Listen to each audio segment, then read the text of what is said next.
Di kediaman Saputra, di salah satu kamar milik Pak Sutri di rumah tersebut, Misa, bisik Arga di telinga seraya memeluk tubuh sang istri dari belakang. Saat itu Romisa tengah menutup pintu balkon yang terbuka lebar. Dia mengusap lengan kokoh Arga yang berada di atas perutnya yang sudah mulai membuncit. "Ada apa sayang? Cepatlah tidur, hari sudah mulai larut. Tidak baik untuk kesehatanmu dan si kecil," ucap Arga sembari menghadiahkan kecupan di puncuk rambut panjang Misa yang tergerai.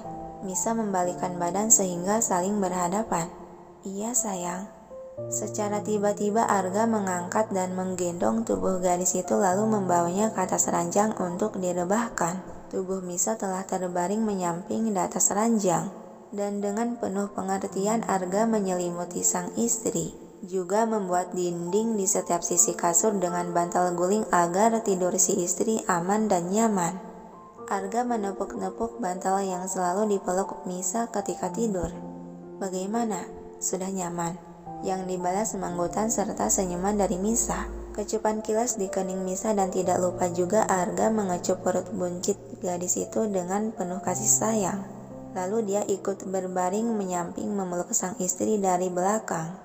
"Sayang, apa kegiatan An-An masih lama ya di kampusnya?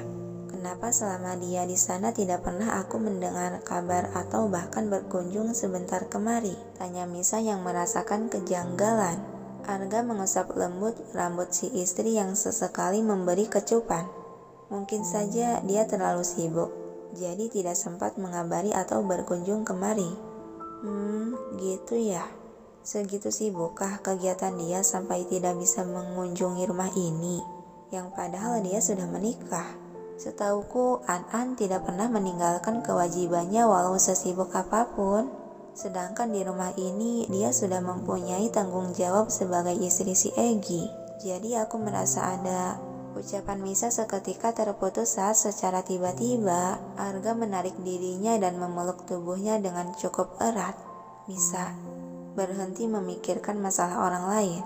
Pikirkan saja tentang kita." Misa menghela napas panjang.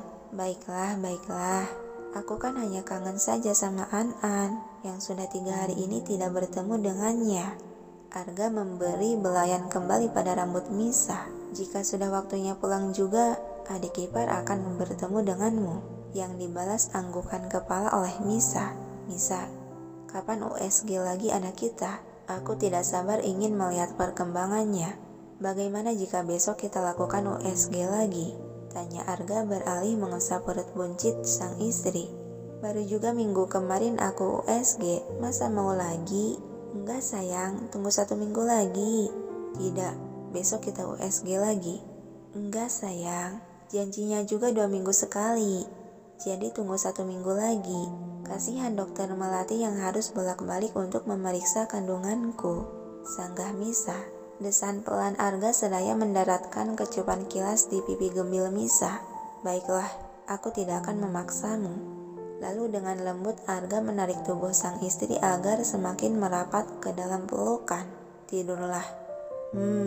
Baru saja mereka akan memejamkan mata menuju alam mimpi indah, suara ketukan pintu yang terdengar cukup keras dan tergesa membuat kedua insan tersebut kembali membuka mata dan saling pandang.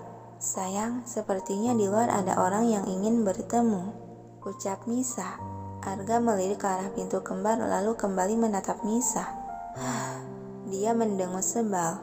Sejenak Arga merunduk untuk mengecup kening sang istri. "Aku akan melihatnya." Misa mengangguk dan tersenyum. Arga beranjak turun dari ranjang, dan sebelum dia berbalik melangkah ke arah pintu, Arga sempat menyelimuti dan menghadiahkan kecupan kilas lagi di puncuk rambut Misa. "Aku akan kembali, kau bisa tidur duluan," ucap Arga lalu berbalik menuju pintu kembar untuk membuka pintu tunggal yang sedari tadi diketuk dari luar. Pintu itu diketuk secara kasar dari luar. Terlihat jelas orang di luar sana tampak memaksa sekali. "Siapa yang berani menggangguku malam-malam begini?" gumaman kekesalan Arga di sela langkah kakinya. Arga membuka pintu tunggal itu yang langsung memperlihatkan seorang pria remaja berdiri di sana. Arga menatap tajam ke arah pria remaja yang terlihat pucat dan lesu itu. "Ada apa kau kemari? Ganggu orang tidur. Dan sebaiknya apa yang ingin kau sampaikan ini adalah hal penting. Berikan aku nomor ponsel Anissa," todong Egi. "Cik, kau kemari menggedor-gedor mengganggu tidurku hanya ingin meminta nomor ponsel istrimu. Bukannya kau suami dia, kenapa nomor ponsel istri saja sampai tidak tahu?" ucap Arga tersenyum mengejek. "Ponselku rusak dan tidak sempat tersimpan di kartu. Katakan pada kakak ipar, aku ingin meminta nomor Anissa. Dia kan sangat dekat dengan Anissa, pasti tahu nomor Anissa," pinta Egi memaksa. "Dia sudah tertidur dan juga dia tidak mempunyai nomor ponsel istrimu. Sudah, sana kau kembali ke kamarmu," usir Arga mengedikan dagu malas meladeni. "Bohong, mana mungkin kakak ipar tidak mempunyainya, dia pasti tahu." Tatapan Arga semakin menajam menggeram. "Aku bilang tidak ada ya tidak ada. Memaksa sekali kau adik bodoh. Aku tidak akan percaya sebelum melihatnya sendiri.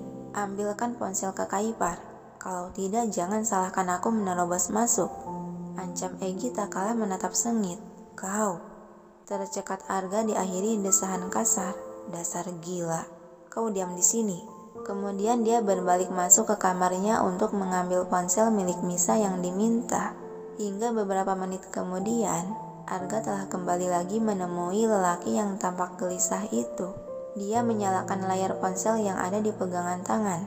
Lalu dia menyodorkan layar ponsel tersebut ke hadapan wajah Egi yang menunjukkan nama kontak sambil mengesekrol ke bawah. "Kau sudah lihat? Tidak ada kan? Memaksa sekali," kesal Arga. Egi terbengong menatap layar ponsel dan mencari nama istrinya dari sederetan nama di kontak ponsel itu. Namun sia-sia saja karena nama Anissa ataupun An-An tidak terdapat di kontak. Arga kembali menarik ponsel tersebut dari hadapan wajah Egi. "Sudah puas kau melihatnya? Sekarang sana balik lagi ke kamarmu," usir Arga mengibaskan sebelah tangan. Sejenak Egi menatap lelaki di hadapan lalu menghembuskan napas panjang, lalu dengan langkah pelan dia berbalik begitu saja melangkah pergi. "Cik, dasar adik bodoh," gumam Arga dan kembali memasuki ke kedalaman kamar setelah menutup pintu tunggal tersebut.